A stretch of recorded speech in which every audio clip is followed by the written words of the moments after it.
to a couple of you so far today. So some of you know, or maybe all of you know now, that I flew in from New York last night.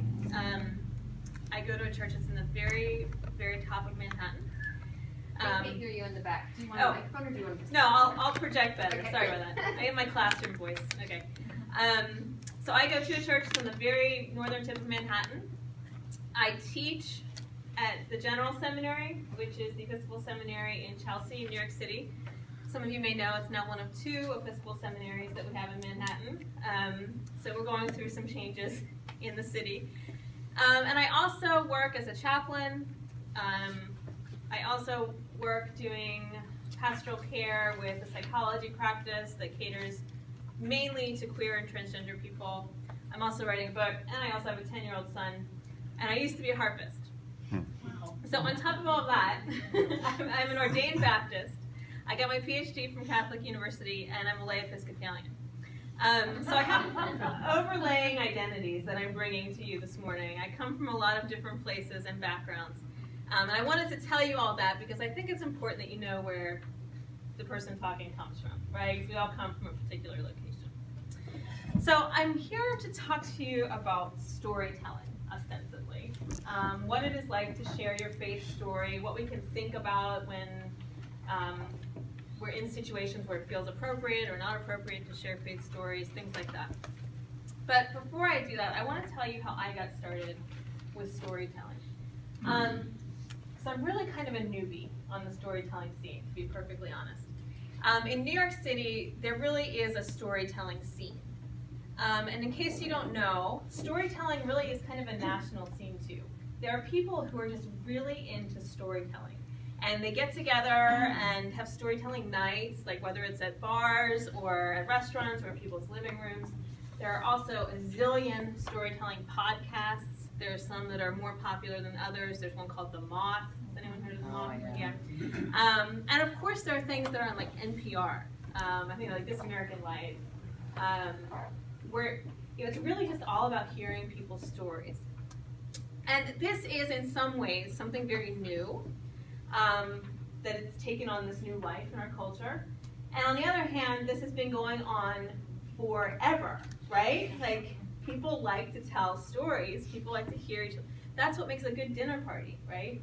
Is when you have a couple people at the dinner table who are telling, like, entertaining stories about the trip they took to New Zealand or whatever it is, you know?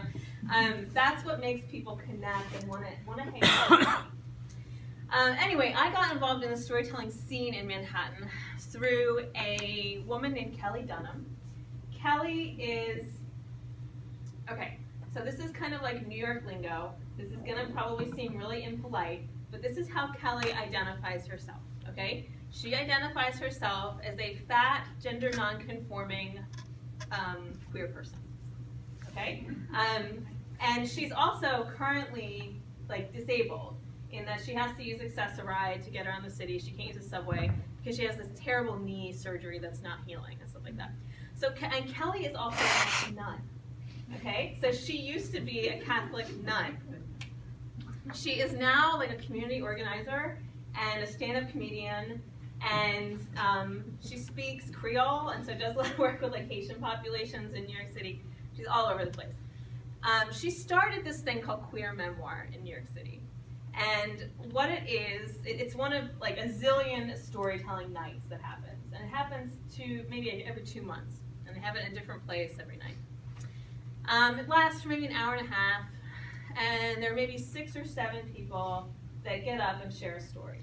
Every night there's a theme to that particular night. So the first one I went to, the theme was regret.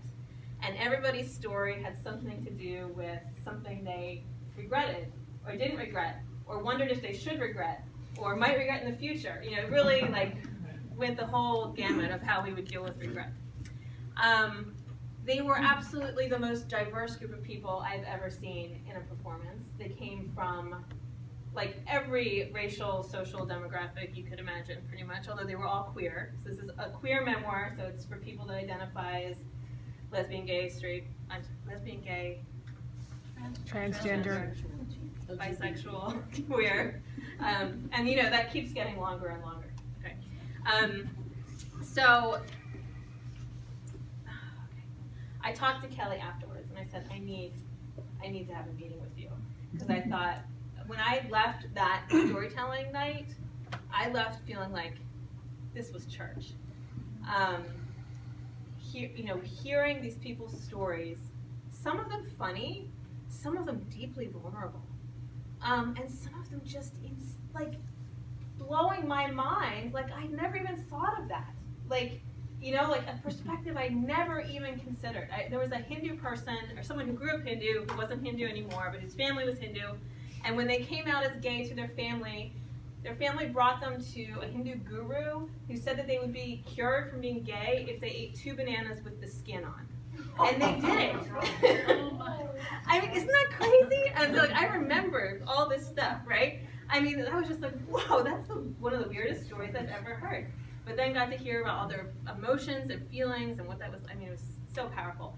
And what I noticed also was this was a group of people that was fluid. Some people had been to every queer memoir for the past 15 years.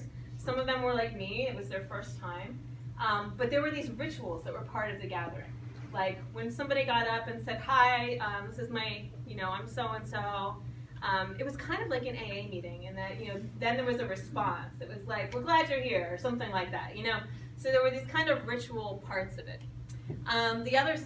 Some other important things. People were allowed to use notes, or read their story, because the ethic of queer memoir was that whatever you need to tell your story, it's okay.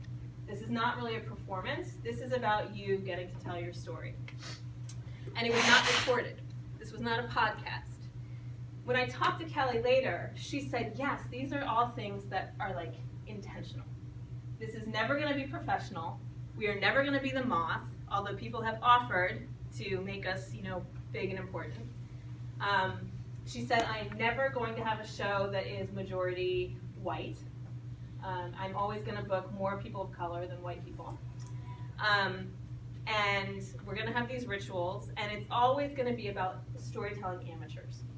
So she was not interested in having professionals come. How does she get these people? Well, Kelly dedicates one night a week to going out to places she's never been before to meet people who she thinks might have interesting stories. So she goes out to places where she, doesn't necessarily feel comfortable. And remember, she's got a lot of things about her that could make her feel uncomfortable, right? But she goes out and she talks to people. And when she hears somebody, that has an interesting story, she'll say, I'm doing this queer memoir. Would you consider telling your story? Most of the people are first-timers, so she works with people, sometimes over the course of months. And I said, what is that work like? And I was thinking she would be telling me, I'm working with them to create a plot and performance. She said, no, most of my work is just giving them confidence that their story is valuable and that somebody needs to hear their story. So when I heard that, I was like, Kelly, you need to come talk to my pastoral care course at General Seminary. Because to me, that's pastoral work. I mean, that is kind of the essence of what pastoral work means. And I don't mean for ordained people. I mean, that's kind of the essence of what Christians are called to do for each other and for the world, right? To meet people, to hear their stories, and to say, your story really matters. Your story is really important. For us, as Christians, it's important because we see God in that, right? We see God at work in the transformation of someone, constant transformation. So Kelly came and talked to my class, and I said, you need to listen to Kelly. Kelly is not a Christian anymore. I mean, she's an ex-nun. She's not going back. But I said, Kelly is you will learn more about pastoring from Kelly than you will probably from anything else I'll teach you in this class. And my students were affected that way. So that's how I got involved in storytelling. I'm doing my first show in March, a couple weeks. I'm really excited about that. And I have to tell you, so it's a long form show. It's 45 minutes long. I look at it again as pastoral work. I feel like I'm ministering by getting up there and telling my story. Because I have some kind of weird, funky parts in my story. I mean, I gave you a little bit of it, but it gets even weirder. As a place for people who also have weird stories to to hear my story and say, oh, wow. She's actually kind of proud of the fact For me, it's like that I was married to a man for 15 years even though I was gay. Like, to hear that and like, wow, so maybe my story can find room in the church too. If hers has found room in the church, maybe there's room for mine too. So I think of that work as deeply pastoral. Okay, so that's how I got into storytelling. I'm still learning, I'm still new, but that's what I'm going to be talking to you about today. Now, the word I'm going to use is scary. The word is a word that Episcopalians don't like to say out loud. That word is evangelism. Say it louder. I'm not sure. You do need to speak a little louder, I think. Okay, Aria. Lydia, can you help me with this thing? Lydia, can you help me? Yeah, I need to get the caterer his check real quick. Okay. It's on. Oh, okay, all right. The computer's stupid. Okay. Great. There you go. Is that what you needed? Yeah. Thank you. Good job. That's why we call her Reverend. Okay, so let's talk about a couple of things about evangelism to kind of get through our reticence with the word. I mean, how many people in here kind of cringe when you hear the word evangelism? Right? No, me too, okay? Totally, it's a difficult word. So let's go through a couple things. Evangelism is not pressuring people to go to your church, even gently, okay? I'm going to go out on a limb and say evangelism is not even inviting your friends to church on Friend Sunday.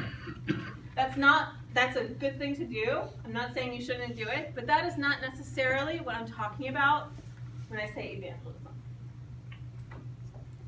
Evangelism is also not shaming people for the things they are doing wrong, even the deeply sinful things that they're doing that you so want to correct or whatever. Nope, not evangelism. Evangelism is not having a Bible verse memorized for every occasion and using it. Okay? Also not evangelism. Evangelism is not putting the right bumper sticker on your car, although we have great bumper stickers in the back. That is great. It is also not evangelism. Evangelism is not declaring yourself #blessed on social media. Again, you're perfectly welcome to declare yourself that way. That's probably not evangelism. So, Is there such a thing? As what? #blessed? Oh, yes. Oh, yeah. It's a thing. It's actually developed kind of an ironic use too. Like, it started as like, oh, I just got a great parking spot, #blessed. And now it's like, oh, I'm, in the middle of a divorce, blessed. Like, people can use it kind of sarcastically. Ironically. Yeah. But as Episcopalians, now I don't know Iowa very well. This is actually my first time in Iowa. But generally in the Episcopal Church, this is not what we struggle with, right? This is generally, when I've given talks about evangelism to evangelicals, this is the stuff that evangelicals struggle with. This is not what we struggle with. So, I created an alternate list for us. It is also not painting the church door red and waiting for people to be curious. Okay? Not evangelism. It is not going to church on Sunday, but then not talking or really thinking about God's Spirit in your life or in the world the other 6 days of the week. It is not keeping your hopes and dreams for the world to yourself. It is not passive-aggressively making comments about those other Christians who are too conservative, liberal, megachurch, high church, low church, etc., just to show that we aren't quite as bad as they are. I mean, I'm guilty. Like, I'm not saying that, I've certainly done that. It is not being committed to caring for the people in your community materially, but not having the same commitment to caring for them spiritually. Also not a bad thing. I mean, it's better than nothing, right? But it's not evangelism. And it is definitely not trying to get more people in the pews by creating more programs, advertisements, a new interior decorating scheme, more comfortable pews, a better organ, a rock band, or a more accessible liturgy without being able to see, name, or be attentive to the movement of the Holy Spirit in your own personal journey of transformation or that of your parish. That is also not evangelism. Is it a little less scary now? Yeah. It's also probably more scary, right? Because I just named a lot of things that we all do and hope that they're like evangelism. Right? Okay. David Gortner. If you're interested in this topic, this is the best book in the world, in my opinion, on evangelism. He's a professor at Virginia Theological Seminary. The book is called Transforming Evangelism. This is a quote from him. Evangelism is naming your own journey to love with the living God, wherever it takes you, and naming the presence of the holy in the journeys of other people you encounter. I should also tell you, I had kind of a third stream converging that brought me to storytelling, and that was my training and my work as a hospital chaplain in New York City. I did my residency at a public hospital that is right on the border of Harlem and an area called Morningside Heights. It's near Columbia University, and it's also near a ton of projects. So the patient population is pretty much very low income. And the hospital itself is really in bad shape. The building was not in good shape. It's kind of falling apart. And so for a year, I got to sit with all these people. Just so many people, right? From other countries, from other cultures, just everything. And I really determined that my primary work as a chaplain was to listen to their story and tell them God was there. Like, that's it. That is as basic as my work was as a chaplain. Sometimes I couldn't use the word God because I had a lot of people who had been so damaged by the church and by religion that the word God just brought up too much painful stuff. I'm thinking particularly, like, I had several transgender women for whom the church had been an incredible source of pain. And so I couldn't use any religious language, but I could sit with them as a chaplain and say, your story matters. And in a way, that's saying, your story matters to God, right? And it became so apparent to me that this world, I was hearing this in the hospital, but these people had been waiting to tell their story for years, right? It was only that they were in a hospital and had access to a chaplain, that they were able, and were invited to do so, that they were able to tell that they had found somebody to listen. And so I started to see the world as this place where everybody is just pregnant with story. And not only was I doing them a service by listening, but oh my goodness, were they changing me spiritually. Like, hearing their stories made God look so much different to me. And it just totally changed how I thought about myself. Do I need the mic? No, you just went. Okay. Do I need, Sorry. That's okay. Don't worry about it. It grew me spiritually. They were a gift to me, like, at least equal to the gift I gave them. All right, so evangelism is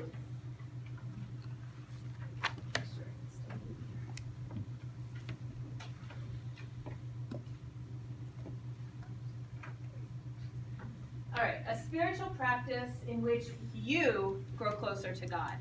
And I'm telling you this because that was my experience. And I can't say it any more clearly than that.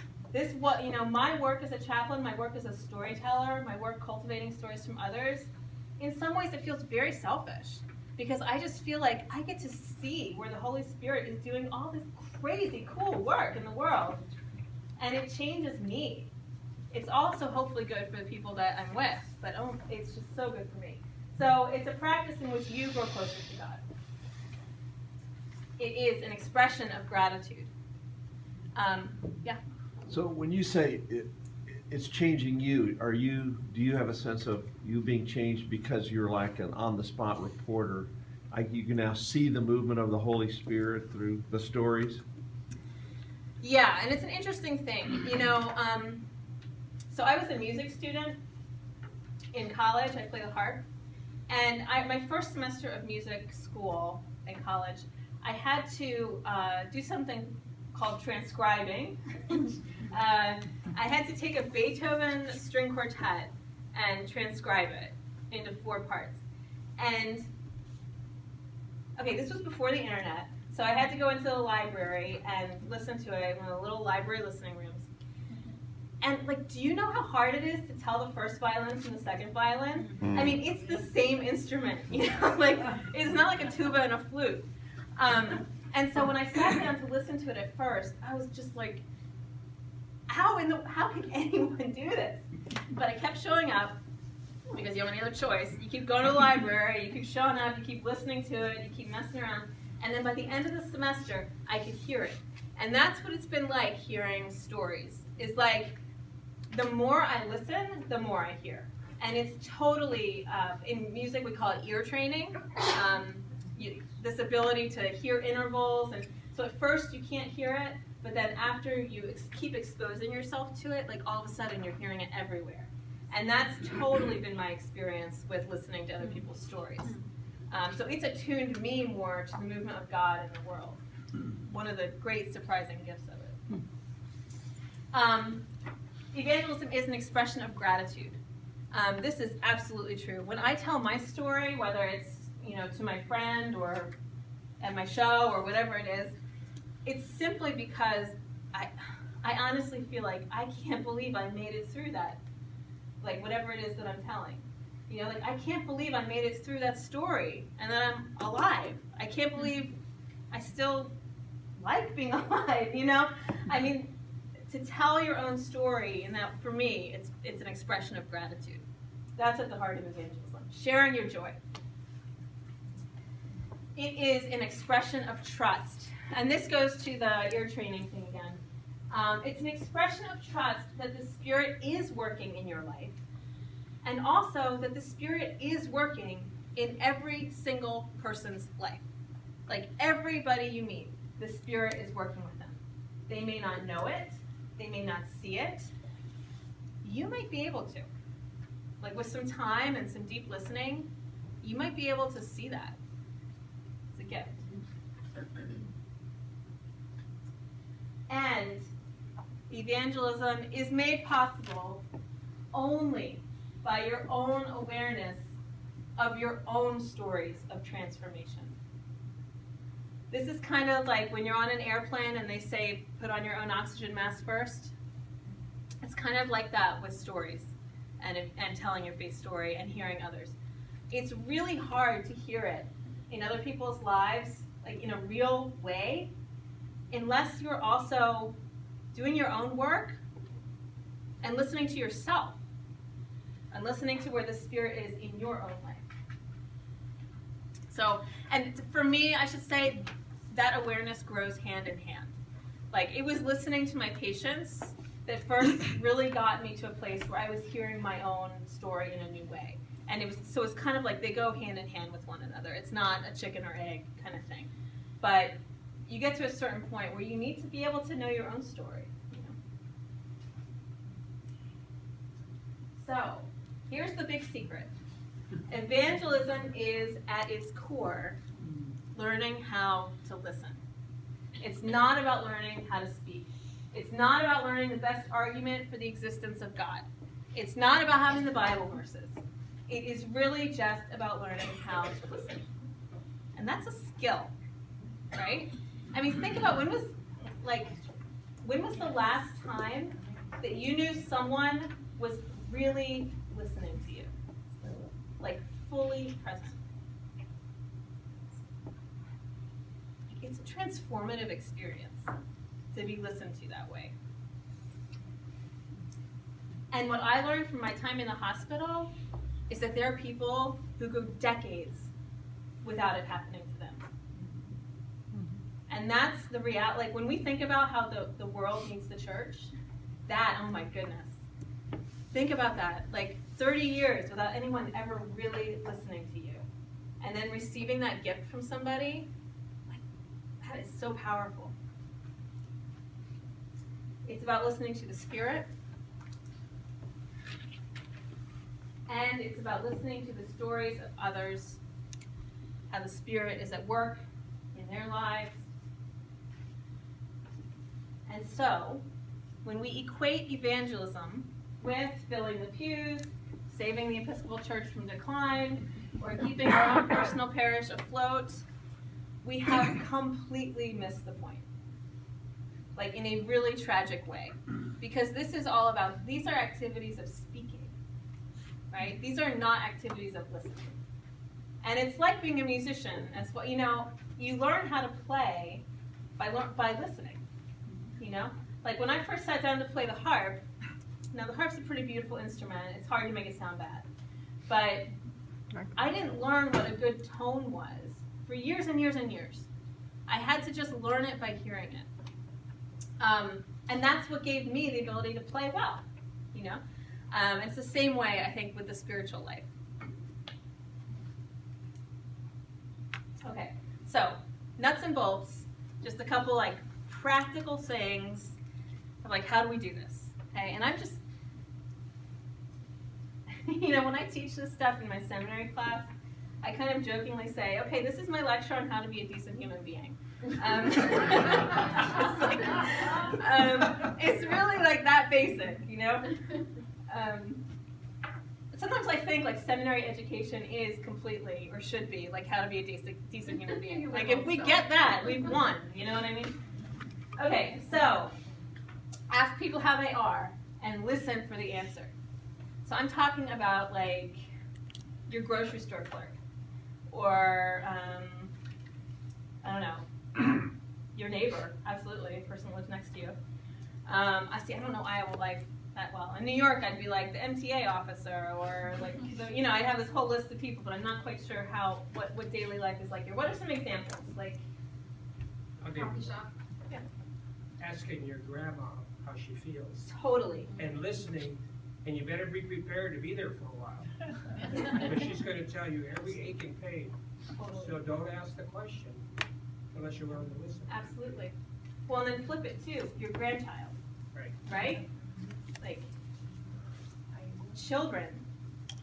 I mean, we have in some ways like this very child-centric culture, but in other ways, not at all. Yeah, it's about activity. Yeah, it's not about like sitting with your kid or your friend's kid or your neighbor's kid, whatever, and saying, tell me, what is that like to be in 5th grade at your school, right? Or like, I mean, and then really listening, like the way you would to a grown-up, or even better. They will tell you the most interesting things if you listen, right? And they will, I mean, my son is 10, he is deep. Like when I'm actually listening, when I really invite him well to share, he is a deep, deep soul. And we miss it most of the time. Okay, so yeah, grandparents, I heard somebody say like coffee shop. I'm thinking like grocery store clerk. Anywhere. Yeah, right, like the person at Target or what, I mean, someone that you see maybe more than once and just demonstrating like, I'm interested in how you are. You use the phrase, I think there are some people, including children, who won't tell you. That's totally true. That say, fine, Mm-hmm. everything's fine. Well, tell me about what's going on in school. Nothing. now you had the phrase invite them well. Will Yeah. you get into that later? Yeah, we can definitely Okay. talk about that more later. Yeah, and this might, this But might you unpack offered, a little bit. Maggie, but you offered. And the thing is that we have to remember, people give those answers because of years of being trained to give those answers, right? Like, that does not just happen. It's because they have, I'm like that too. I mean, years and years and years of just not being listened to, so you don't say anything. Yeah? I remember a seminary professor telling me that it was wrong to answer a question, how are you, with anything other than, I'm fine. Literally, that was what I was taught in seminary. Yeah. Ugh. Well, it's another way of putting that. I'm a very private person. Mhm. You ask me how I am, I don't know you, I'm not gonna tell you. Mhm. Him over here, I know personally, I'm gonna tell him. Yeah. If he's willing to listen. So at you, I might say, yeah, I'm fine, or I'm okay, my favorite is I'm peachy. And him, I might say, you know, I don't feel so good today. Yeah. You pick and choose. Totally. And you just made me think of this example. This was when I was training as a chaplain, and it was really hard for me to get out of chaplain role, like even when I was just out and about in the city. And I remember going to, it was like a FedEx store or something, it was some kind of mailing store, packaging, and the woman behind the counter just looked like she had had the worst day in her entire life. You know, she looked so angry and like, and you know, to be fair, in New York City, like a lot of us look like that, you know, it's kind of a defense mechanism. Again, I mean, that's one of the ways you're polite in New York City, is to just like not make eye contact because there's so many people, right? But because I think I was in this chaplain space, I did what I would have done in a hospital room, which was I just said like, man, you look like you have had a day from hell. And she looked at me and she was like, I totally have. And it was, you know, and that was a risk on my part. I mean, that's the thing, like, it's a risk. She could have been like, oh, forget you. But I took the risk. So yeah, like, this is stuff that, it is risky. You might get blown off. That's probably okay. You can probably handle that, you know. There's a question in the back. I think, and especially, this may be going in a direction that you're not really thinking of going in, but I think it's critical for this group. One of the people that I think we really need to do this with is our rector. I don't think we do that nearly enough with our rector. That's interesting. That's a really good point. This is my rector. And she's been taught to tell you fine. That's what we all know. Well, okay, so that, here's a little secret. This is like the beginning of what you learn in pastoral care courses. And this is like very intentional for me. One of the things I teach when I teach pastoral care is that pastoral care is the mission of the church. Like, pastoral care is not just for the pastor or your rector or your minister or whoever. Like, all of us are called to care for each other and for the world. And it is a skill, you know, especially in our culture. We don't have a culture that's like real care-centric. You know, our care is limited culturally to like buying things, eating things, going really cool places, numbing ourselves with like TV or whatever. It's not like actual presence and care, right? This is countercultural. And this is the work of the church. Uh-oh, your battery's running low, Lydia. Okay, okay, so simple practices. Ask how people are, listen for the answer.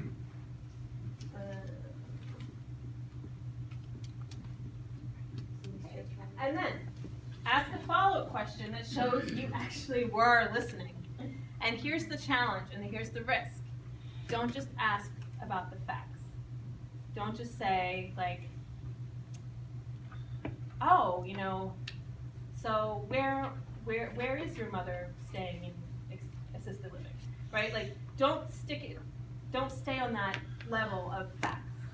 If they say, I'm having a difficult time because my family's wrestling with having my mother transition to assisted care, you could go one way. You could say, oh, where is she? And that could be totally appropriate.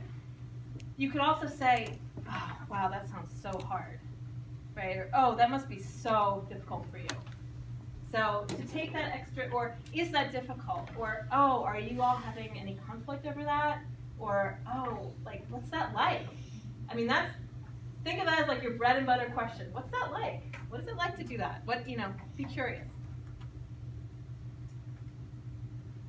Name what you hear when people tell you something with healthy humility and willingness to be corrected. This is also the risk, okay?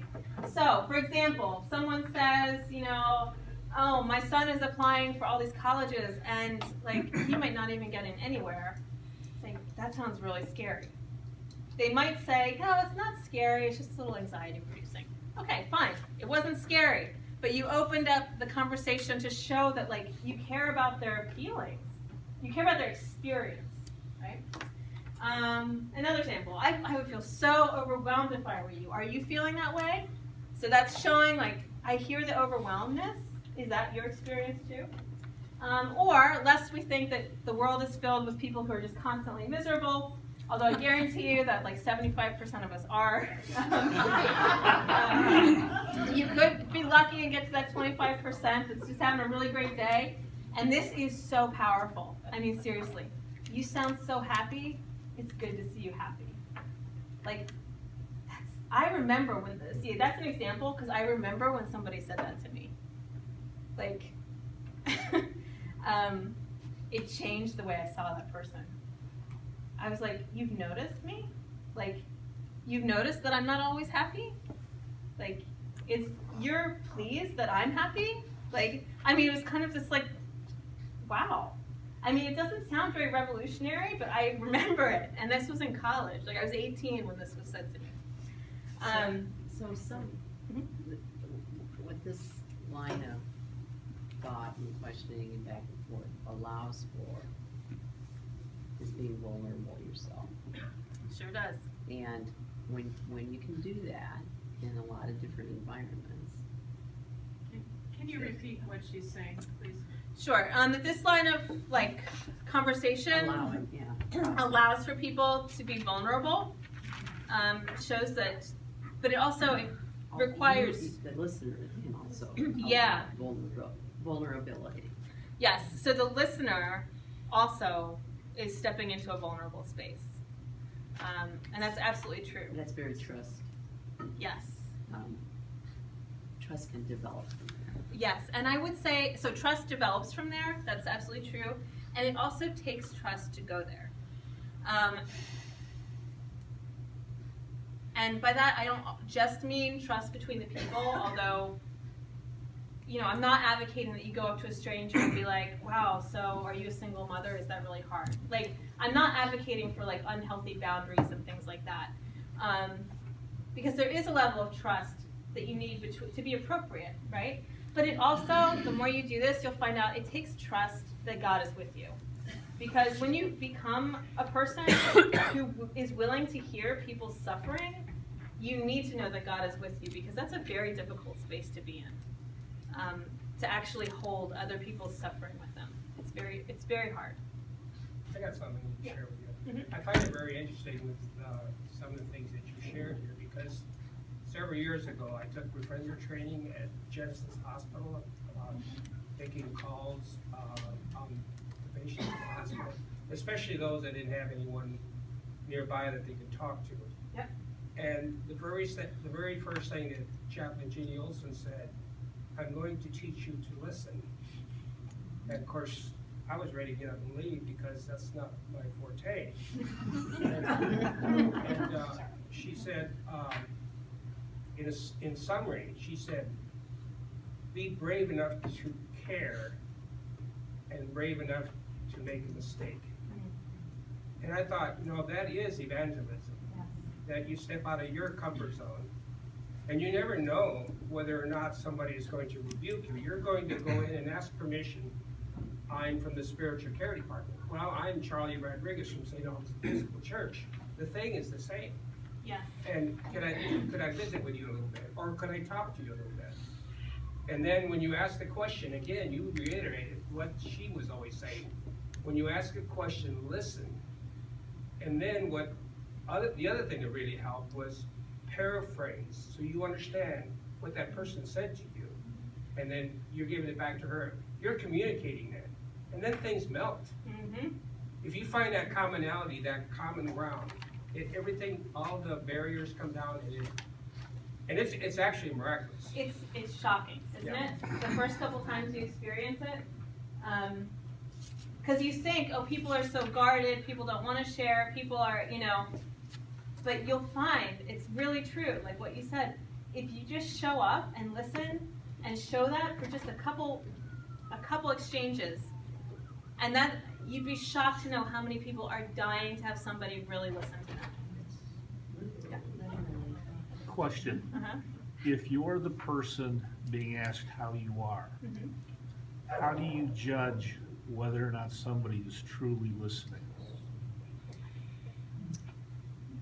In other words, I ask you how you are, Mhm. and you give a response.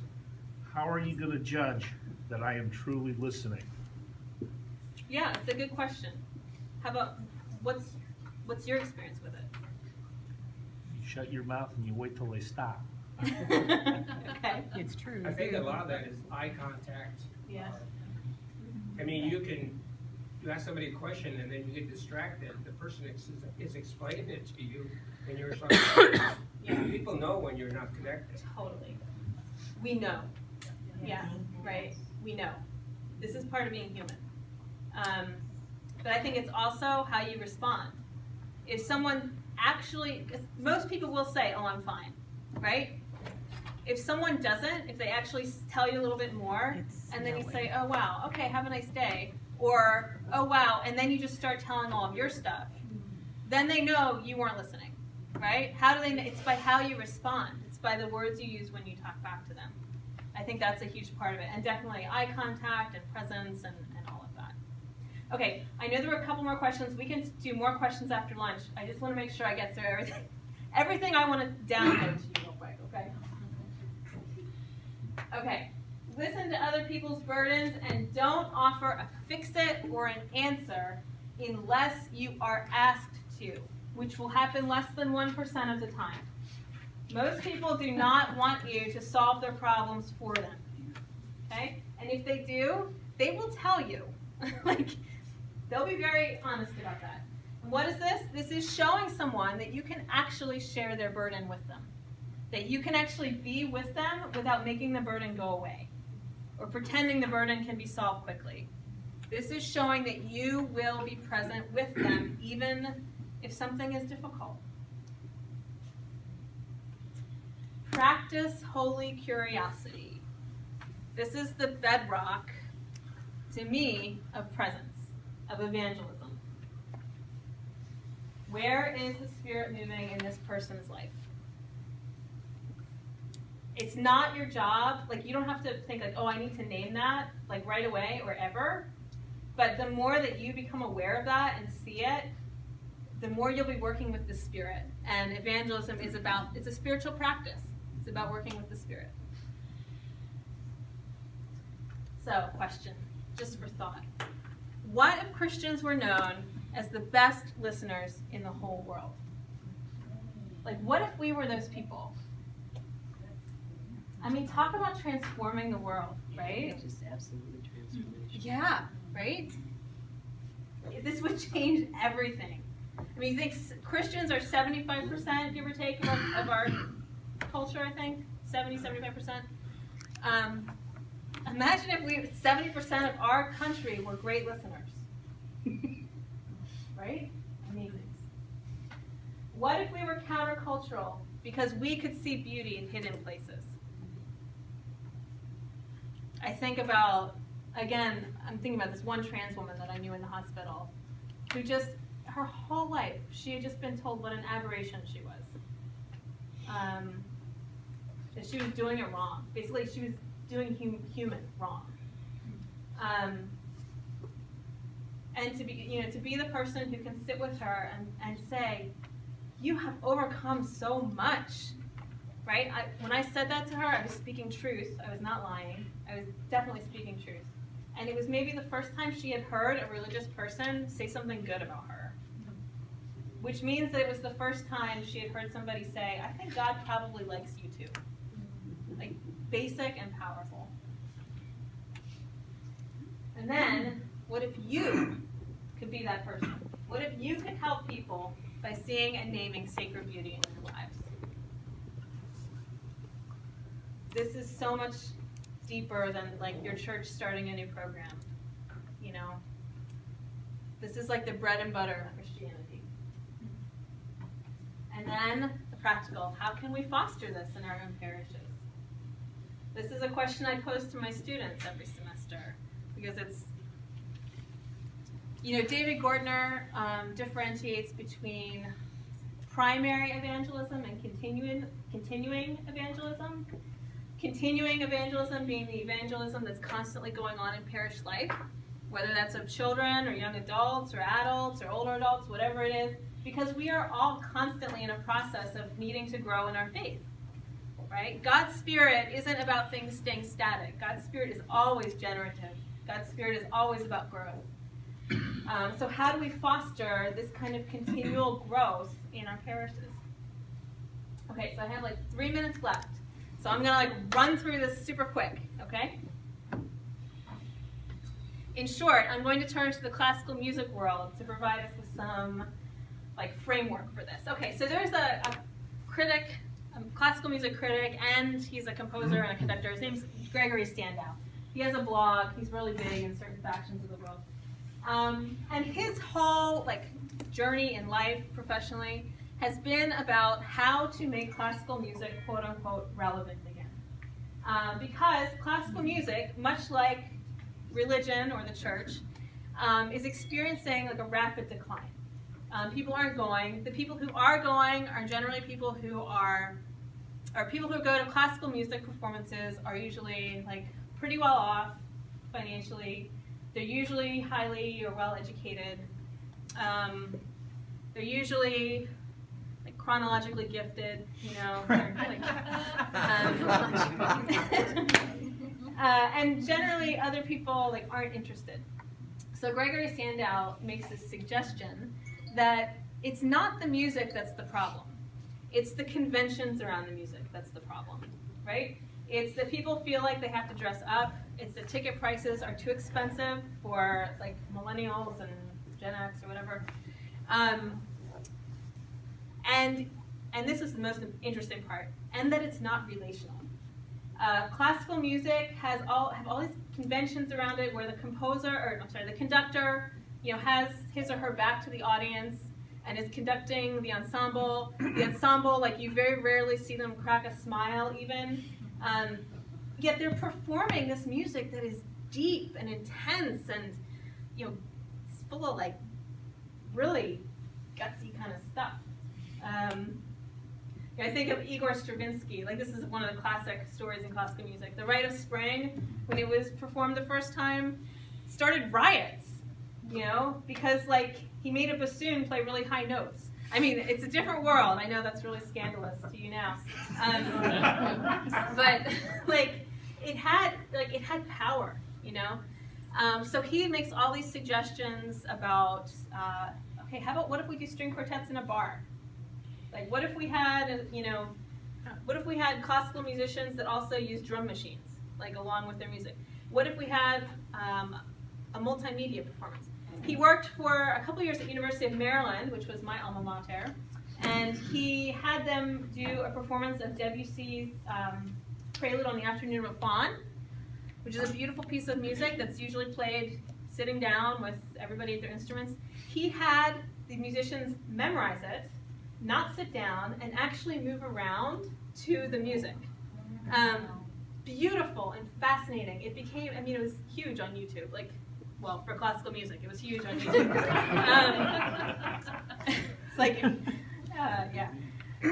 So he's doing all these things to kind of break it down. And I think there's some interesting lessons for us as the church with that.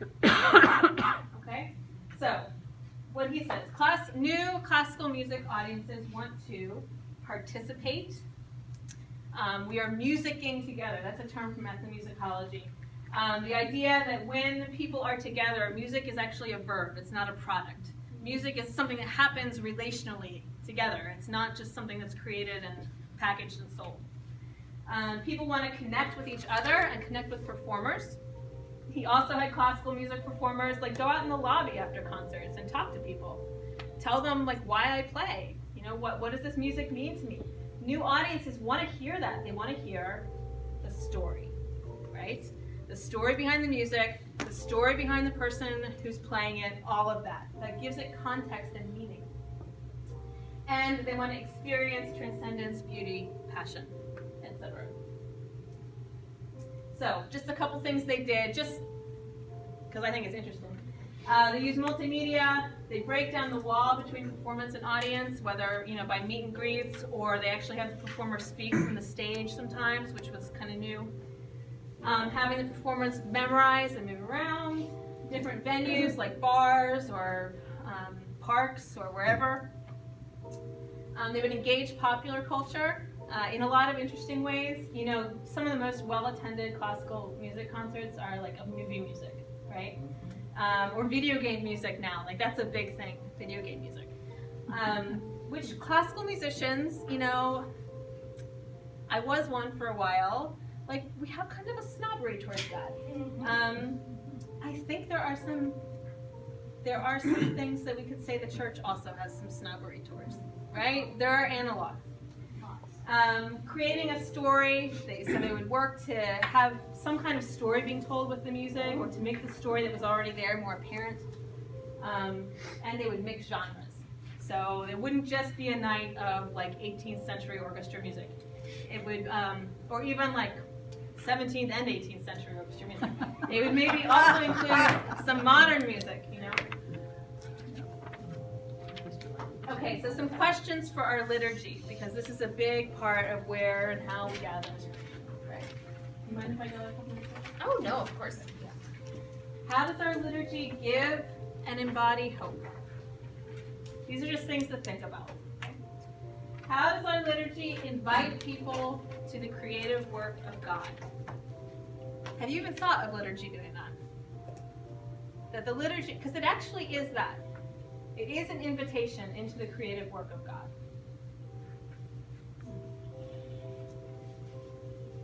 I also want to say, just real quick, so I was a Baptist. I came to the Episcopal Church very consciously. I love our liturgy, okay? But my partner grew up missionary Baptist and left. And when I was taking her to an Episcopal church, I said, oh, this is going to be just fine. Like, don't worry about it. Like, gays are okay in the Episcopal church. You're not going to have any problem here. Like, we're so progressive, whatever. And she hated it. Like, she said that was like eating sawdust. And it was really, I was a little personally kind of injured by that. It's like, this is my church. But the more I thought about it, I was like, you know what? You're kind of right. Like, the things that I know and see in this liturgy, I know that you don't see them. And we probably don't do a very good job of lifting those things out and really making those parts sing. It doesn't feel creative. It feels stale. It is creative, but we don't do a good job of showing people that, of living that out. Okay, how do we allow space for the holy action of lament? Our culture doesn't have any space for this.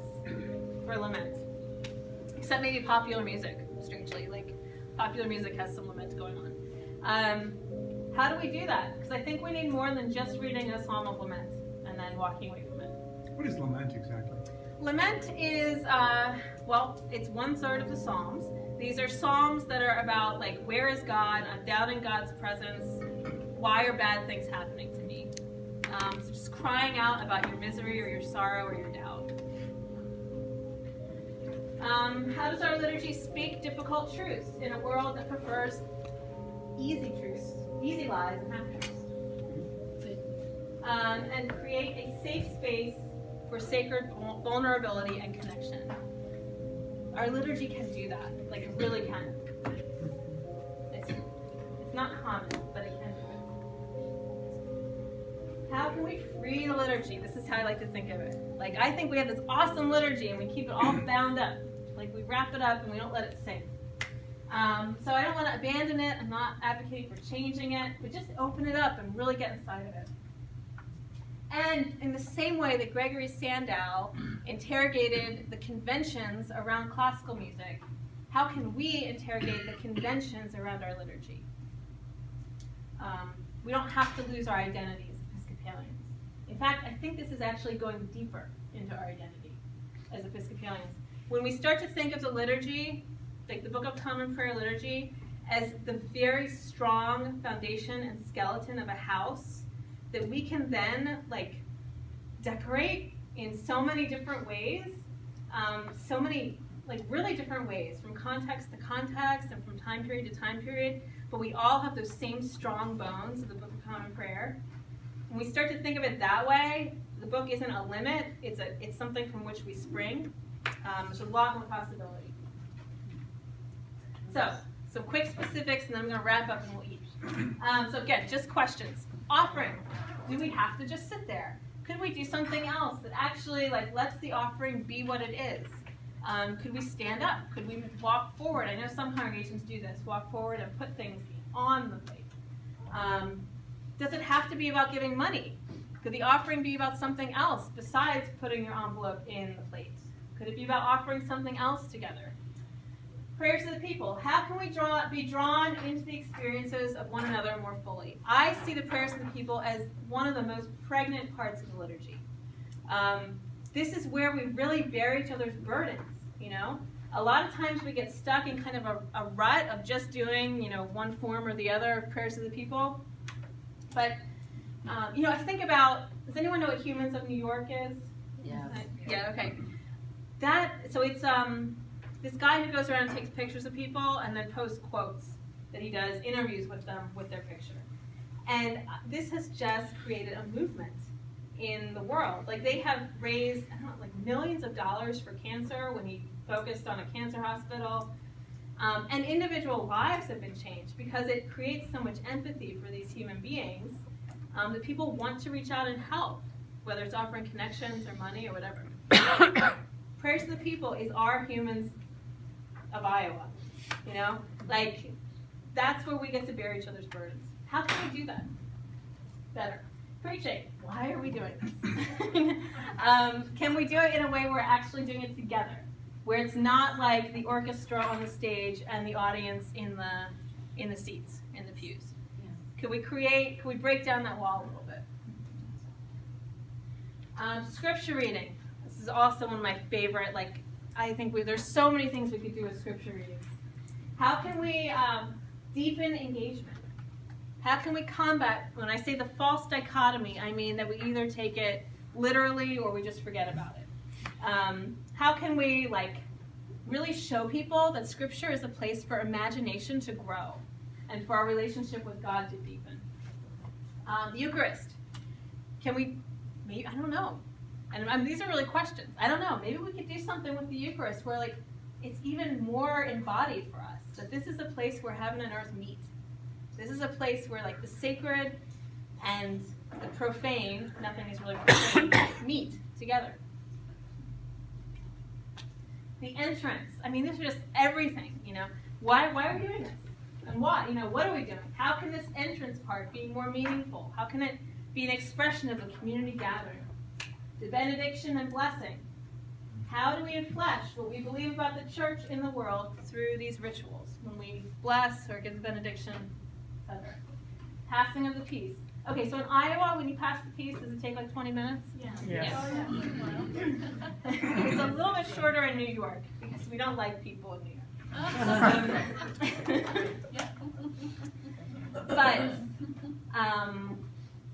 I don't, you know, something I've done with passing the peace sometimes is I'll say, we're gonna now like stand for a liturgical passing of the peace. This isn't a time to catch up. This is a time to see the person in front of you as a beloved child of God and experience the peace of Christ with them. Just to like make it a little more like thoughtful or something. I don't know. I don't even know if that's like, I don't think that's like a really great idea. I'm just kind of telling you some of my brainstorming. May I say one? I know we're short of time. Yeah. My daughter lives in New York, and Mhm. shared that with you before. The first time she went to an Episcopal church there, and she was raised here. Mhm. She came to the passing of the peace, and she stepped out in the aisle, and there was nobody there. Yeah, no, because we're all like, we pass the peace on the subway every day, believe me. Yeah, it is, it's a little different. I think that's Yeah, that's all I've got. Okay, so those are just some questions to get you thinking. How can our liturgy be a space where all of this kind of possibility can be realized? And so we can talk about this more after lunch, absolutely. But for now, I think we're gonna eat.